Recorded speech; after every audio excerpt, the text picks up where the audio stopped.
What is likely the top commodity for an investor in 2023? Will Rhind is here to break this down for us. He is the CEO of GraniteShares. Welcome back to the show, Will. Thank you, David. Great to be back on. Let's revisit the performances of some of these assets that you cover in your fund. Oil has done exceptionally well for the first half of the year, petered down a little bit in the second half. Gold, as you know, slightly up in March, down and flat on the year. So what's next, basically, is my question for the commodities complex. Well, David, I think that this year, I think we're talking about another bullish year for the commodity markets.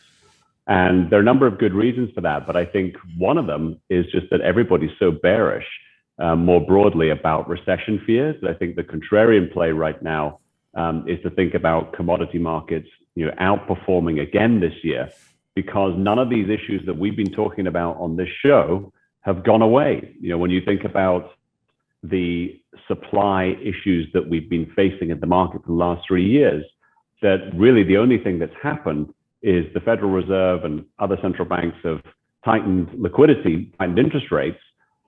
That has caused prices to react, or to markets to reprice, as we saw in the last half of last year. But that's not solving the supply issues. And I think for this year, we could see another positive year for commodities. China's reopening. Europe's looking like it's probably gotten over the worst of its energy crisis. So I think we're set up quite nicely.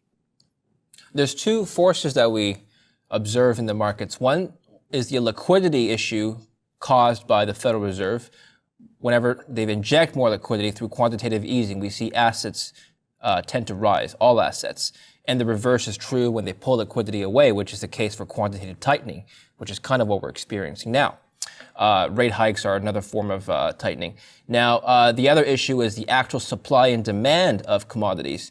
Now, let's examine both of these issues. So we've got Fed liquidity drying up, or has been drying up for the last 6 months. How are we doing on the demand and supply side?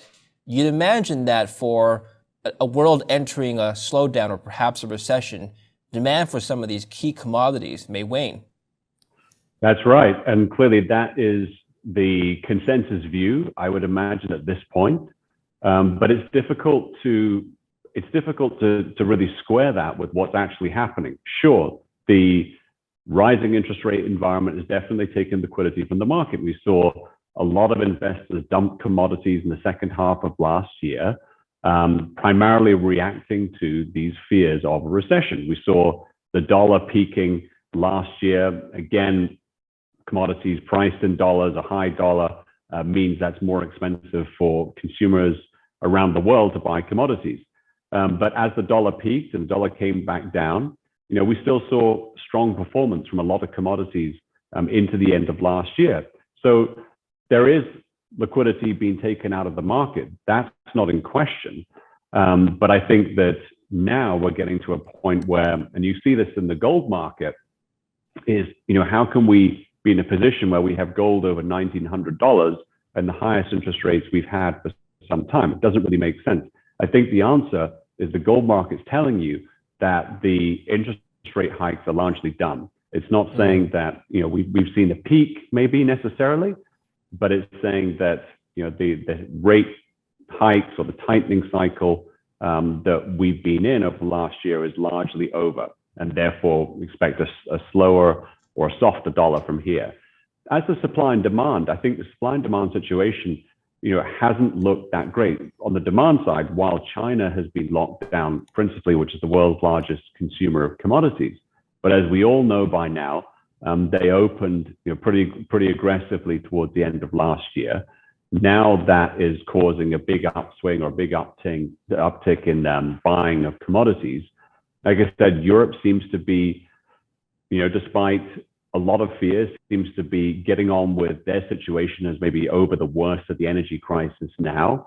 And actually, in terms of the European market was, outperformed the US last year. And so, there are reasons to be positive about this situation. The capex situation, which we've been talking about, in other words, investing in the supply of commodities, that, if anything, has gotten worse because of all of this liquidity that's been taken out of the market. So rather than companies, taking advantage of record high prices in many sectors, there's no capital, or the capital has not been invested to increase those supplies, because largely investors are worried about inflation, recessionary fears. Okay, let's talk about the point that you made about gold telegraphing a slowdown or perhaps an end to rate hikes. Is it perhaps also telegraphing a milder recession if you assume that rate hikes will slow down this year? The Fed's not going to be as aggressive. Perhaps that means we're headed for a soft landing. How are you interpreting it? I think that's one way to look at it. And indeed, that's kind of the way that I'm reading it at the moment. If you think about 2022 was the year of the strong dollar. You could maybe argue, say, peak dollar, but that was really the thing that was holding gold back all of last year. Strength of the dollar, gold was still able to perform well in that environment because of inflation. But this year, if you think of this year as perhaps being the year of the weak dollar, and so when we look forward to this year, we think about the tightening cycle ending and reaching peak interest rates, here in the States, and maybe even a rate cut or a couple of rate cuts, at some point this year. But I think this tells you that the dollar is on a slower or softer trajectory from here. And I think that's what gold is saying. And right now, the recessionary fears are overblown. The gold market, doesn't seem to think that we're going to be certainly in a hard landing situation right now. And that, from a recessionary perspective, things are probably going to be better than people expect. People are talking about when the Fed's going to pivot, which means exactly when they're going to reverse the rate hikes or lower rates. If you take a look at the last two rate hike tightening cycles in 2016 to 2019 and from 2005 to 2007, both of these rate hike cycles saw a plateau in the maximum amount of rates, the interest rate, Fed funds rate, for about a year, less than a year. So from 2006 to 2007, the Fed maintained an interest rate at 5.25%, 5.25%. And then in 2019, the Fed funds rate was around 2.25%. And so that lasted about 6 months.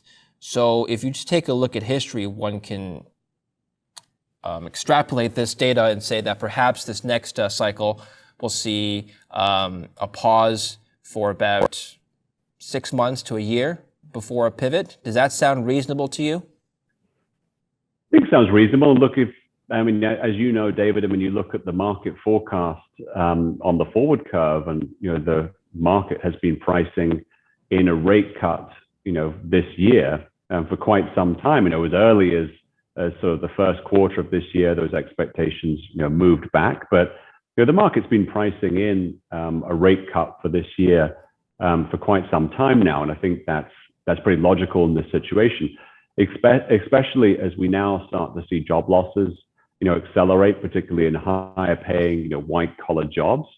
And so while the Fed wants to see some of these inflationary numbers, particularly service inflation, things come down, at the same point, it gets to a position where it's politically untenable. What the Federal Reserve or central bankers trying almost to engineer mass firings across the economy is not a good look for anybody. So I think that there'll come a point, I think that point is relatively soon, where it's too much for the economy and they start to have to back off. Well, this sounds like good news for the markets, Will, if what you're saying suggests that perhaps we'll get a pivot sooner rather than later.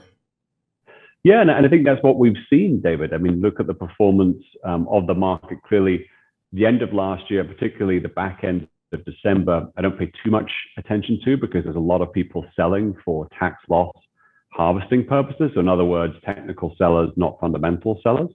But if you look at the beginning of this year, the market has staged a rally. And I think part of that is, these things we're talking about, which, lends us to believe that this year might be a better year than people expect for the market. Right. Now, what is gold telepathing in terms of inflation and economic growth? We've talked about the interest rate side. What about the other two factors? I think that on the inflation side, that inflation will remain elevated. In other words, we're not going right back down to 2% or less again. But I think it's more about the dollar at this stage, because remember, we had obviously high or much higher inflation last year, David. But that wasn't the thing that propelled gold higher. What was keeping keeping a lid on the gold prices was the strong dollar, and that was really working against gold last year. So I think in this environment that we've got right now, we still have elevated inflation, but we have a dollar on the decline or a dollar on the slide. That's a good environment, positive environment for gold, and I think that can continue this year. I mean, certainly, if you look at the price, a year ago, whatever, if you'd asked in this situation where we see a gold price, back over $1,900 again, difficult to say that in the environment where the Fed was tightening rates at a rate that we hadn't seen, for decades. But yet here we are. Right. Okay, so let's move on to energy now. The crude oil price has been steadily falling since the summer of last year. It's breached above $125 a barrel, but it's come down to WTI right now is at $81 a barrel. Now this coincides with ironically, it coincides with inflation. So I don't know which came first, lower energy prices or lower CPI, chicken and an egg. But your take on why energy has been falling for the last 6 months, Will? I think there's really three main factors at work. I mean, first of all, you had the Russia-Ukraine war, and as the concern, arguably from a market or from an oil market perspective, peaked in that, oil prices started to wane. You had the Federal Reserve and you had other central banks, withdrawing liquidity from the market through rising interest rates, and that had an impact. And then lastly, you had China's lockdown situation, and that put a big dampener on demand because when you take out one of the largest consumer and the largest consumer commodities overall, that will have an impact on the market. So I think you went from a situation where oil was very, very well supported, and then three factors conspiring to lower oil prices. But despite all of that, we still have oil prices at a higher level than I think people expected coming into the end of the year. And from this year, I think the oil prices still remain elevated. For sure, there'll be some volatility in the market, but it seems to be pretty resilient so far to all these factors. All right. Finally, I want to touch on the PGMs, another sector that you cover. Palladium and platinum.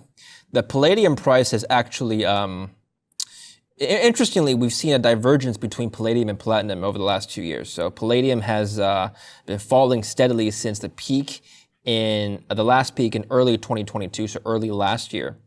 The platinum price actually has been on a tear since the beginning of September. So the last quarter has been pretty positive for platinum. Both metals, however, on a long-term basis in the last 2 years have seen a downward trend. Briefly describe to us, Will, why you think that the prices have been on a downtrend over the last 2 years. Well, it's fundamental factors really. But if you look at platinum, certainly we had a situation where there was more supply than demand in the market. So the market was well supplied, and you're looking for a catalyst to move prices higher. Palladium, the price of palladium obviously went too high. There was a shortage in the palladium market. Yeah. And so that shortage got covered. And then the big real X factor around the PGM story last year was, of course, the Russian invasion of Ukraine. Russia's the largest palladium producer in the world. And while that initially bolstered prices, I think that's now become a risk for palladium. And the reason is that platinum market went into a deficit towards the end of last year. So that means that this year and indeed next year, according to the World Platinum Investment Council, are forecasting a deficit for the market. So more demand than we have supply, which with all commodities, that's supportive in of itself. The other thing is that the primary use for both platinum and palladium is in catalytic converters to clean the emissions on cars. Now you find palladium used primarily in gasoline engines, platinum used primarily in diesel engines. And the two can be substituted one for one. And car manufacturers, particularly obviously on the gasoline side, have used more palladium, while on the diesel side, we use more platinum. And because the price differential between the two, the price of palladium's been, so much higher than the price of platinum, that we've been talking about this opportunity for car makers to substitute the metals. So stop using palladium and use platinum. Now, obviously, this is a longer term thing because typically automakers have contracts where they're supplying metals, over multiple year agreements. But I think the Russia-Ukraine situation may have changed, or at least provided an accelerant to that, because it's now not just a case for the automaker of using a metal that's much less expensive, i.e.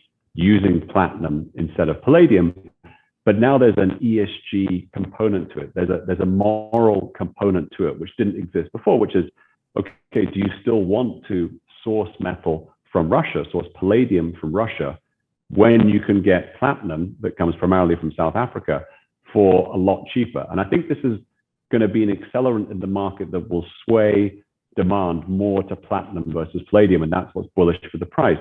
And so these three factors really are leading to a big rally in the platinum price, as we've seen. So it's fundamentally led, but I think the Russia question is a really interesting one, and we'll have to see how that pans out. Okay. If you zoom out, however, if you take a look at the 20-year chart of both platinum and palladium, the difference is stark. The platinum price has, I wouldn't say flat over the last 20 years. It's had its peaks and troughs, but definitely outperformed by palladium. Incredible performance over the last 20 years, more than 10x, I would say at some point. Clearly, you see one being a brighter metal, so to speak, than the other. Why the huge divergence? Yeah, so historically, the price of platinum was worth more than the price of gold. And there's a gold-platinum ratio, there's a platinum premium to the price of gold. There was always a significant premium to the price of gold. And that relationship was so solid that, even in the English language, we became to associate the word platinum with meaning above gold. So a platinum credit card was better than a gold credit card, et cetera. And that all came from the fact that platinum, as a rarer metal, about 30 times rarer than gold, was worth more than per ounce than equivalent in gold. And that changed really over the last sort of 20 years, whereby we had this macro movement, if you will, of huge amounts of liquidity being ejected into the global economy, money printing, et cetera, you can call it, and interest rates being driven to zero. That really benefited gold as a financial asset. Platinum, because the majority of demand is industrial, was always much more about the business cycle than about being seen as a financial asset in its own right. And so the price of platinum moved much more with economic factors, which were either positive or negative. And for platinum, a lot of those factors were negative, particularly around the use of diesel engines or use in diesel engine vehicles, which got a bad name over the last 10 years. But gold really started to re-emerge as a financial asset again, like it hadn't really since, probably since it floated freely back in the early 70s. And so that's really kind of the main reason in my mind why those two diverged. Okay, very good. Putting all this together now, Will, going back to my first question of the interview, which of these commodities do you think will have the best potential for this year? Well, let's start where we left off. I think platinum has very positive fundamentals for this year, clearly a market in deficit, rising auto demand that we're seeing, which is the primary use for catalytic converters. So I think platinum is poised to do well this year. Gold, I think, can have another good year, albeit last year was a little bit flat on the year, but I think conditions now, if this is the year of the weaker dollar as opposed to the stronger dollar, which was 2022, I think gold can have a good year. Lithium, one we haven't really talked about, but lithium has been the star of the show for the last 2 years. Not a metal that people can freely buy or invest in, but lithium, the demand for electric vehicles will continue this year. Supply is very difficult to get. So I think lithium will do well again this year. Mm-hmm. And then I think just going back to energy more broadly, I think that energy is still a massive problem for the global economy. We need access to energy, abundant energy, cheap energy for society and life as we know it. There's still a big problem in terms of bringing new supply on. I think energy prices will remain elevated this year. You have a number of ETFs that investors can use to play these products or commodities. Tell us about these products. Yeah, sure. So we have three primary products. Gold is our flagship. That's ticker code BAR or BAR. Just invests in physical gold. We literally hold physical bars of gold in a vault, and it just tracks the gold price up or down. So one of the lowest cost ways to get exposure to gold, to physical gold. COMB or COMB, that's our broad commodity ETF that invests in a basket of 23 commodities. So you've got anything from energy to agriculture to industrial and precious metals. And that's really the best way to invest in commodities for those that don't want to pick whether oil is going to outperform gas or whether the price of wheat is going to outperform the price of sugar. That's really just for a sort of 5% in the portfolio type allocation to the commodity sector. And then lastly, just like gold, we have platinum. That's another one of our ETFs. The ticker code is PLTM or platinum for short. And so that one just invests in physical platinum. There's platinum plate, platinum ingot, again in a vault, similar to gold. I'm curious to understand how it is that you're able to, as an ETF fund manager, keep the tracking difference, the tracking error to a minimum industry standard. I mean, I'm looking at the BAR fact sheet right now. Your medium tracking error is 0.17%. with a maximum tracking error of negative 0.21%. So 21 basis points of difference between the price of the ETF and the underlying net asset value. If you take a look at, not all ETFs are created equal. I'm just going to use the crypto side for just one example. The Grayscale Bitcoin ETF was something I'd like to highlight as an extreme example. Tracking error of negative 50% at one point over the last few weeks. Huge difference when news broke out that DCG was under trouble, or in trouble rather. So I'm not talking about DCG here. I just want to ask you how it is that we're not seeing a 50% discount to NAV and BAR. Why is that? Yeah. Well, it's actually an interesting one because a lot of people will refer to something like the GBTC, which is the Grayscale crypto trust that you just referenced, David, as an ETF. It's not an ETF. It's actually a private fund that has managed to list shares, secondary shares, on the pink sheets, so on an exchange. The big difference between that and something like BAR is that that's not arbitrageable. So in other words, new shares can't be created on demand, or shares that people own can't be redeemed on demand, like in a mutual fund or an ETF. So the biggest difference is that there's an arbitrage mechanism with an ETF, which allows supply and demand to either expand or contract along with the market. With something like the GBTC, or the Grayscale product, it's much more like a closed-end fund. And closed-end funds, because they have a fixed supply of shares, the share price trades at a premium, or in this case, a massive discount to the NAV, because people can't submit their shares back at NAV. There is no mechanism for doing that. The only thing they can do is just sell to somebody else and accept that discount. So they're two fundamentally different mechanisms, but that's really the beauty of an ETF. And one of the major selling points with something like BAR is that you don't get these premiums and discounts because you have this arbitrage mechanism. A final question, I'll let you go. And I think investors should understand this. It's important for ETF investors or people interested in ETFs. Explain the creation and redemption process here. Yeah, so really that is just the mechanism that allows us to create new shares or redeem, which is to cancel shares and give people their money back at NAV. Now, the way that works is there's an intermediary between the fund and the market. So you have a group of what we call authorized participants. They're broker dealers, essentially. They sign, legal documentation with the fund, allowing them to create, we call it create and redeem, but that means allowing them to process orders directly with the fund to create inventory. And then those orders, if you will, that inventory gets traded on the secondary market, on the stock exchange. And that's so people can buy and sell those shares at the bid offer spread. So it's that mechanism that means that shares can be created on demand which means the ETFs trade without these big premiums and discounts that you see.